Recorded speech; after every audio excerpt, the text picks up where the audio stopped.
Hi, everybody, and welcome to This Day in Elvis History.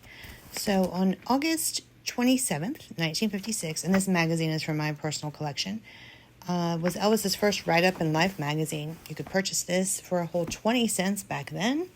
I don't think we can get anything for 20 cents now, right?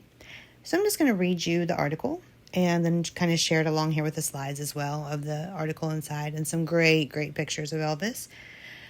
Elvis, a different kind of idol, Presley impact piles up fans, fads, and fears. Up to a point, the country can withstand the impact of Elvis Presley as a familiar and acceptable phenomenon. Wherever the lean 21-year-old Tennessean goes to howl out his combination of hillbilly and rock and roll, he is beset by teenage girls, yelling for him. They dote on his sideburns and pegged pants, cherish cups of water dipped from his swimming pool. I mean, we kind of still do, right? Covet strands of his hair. Also, we still do. I have one in a ring, actually.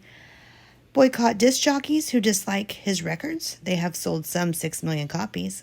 All this country has seen before with Ray, Sinatra, and all the way back to Rudy Valley. But with Elvis Presley, the daftness has been deeply disturbing to civic leaders, clergymen, and some parents. He does not just bounce to accent his heavy beat. He uses a bump and grind routine usually seen only in burlesque. His young audiences, unexposed to such goings-on, do not just shout their approval. They get set off by shockwaves of hysteria, going into frenzies of screeching and wailing, winding up in tears. I mean, same to this day. In Miami, one newspaper columnist called Presley's performance obscene. In Jacksonville, he was threatened with jail.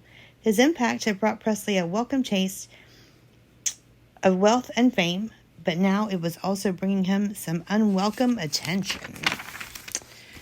When he starts a show, Elvis takes a few swipes at his guitar, then lurches into one of his scorchers, like, I want you, I need you, and then they kind of like mimic how he would say it. So I'm not going to try to impersonate Elvis's voice.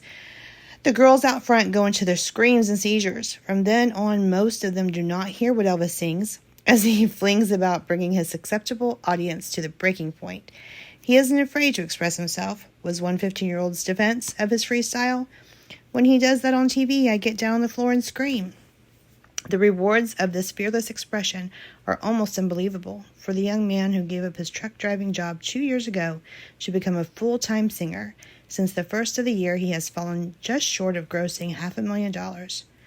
For over 125 public appearances, $350,000 in record royalties, $20,000 from TV, and $50,000 more due in the fall for 3 Ed Sullivan appearances. So this was even before the Ed Sullivan show. And it's just quite amazing to just kind of look back in time and see. And the impact of Elvis, we're still feeling the impact of Elvis almost 50 years later. We love him so much.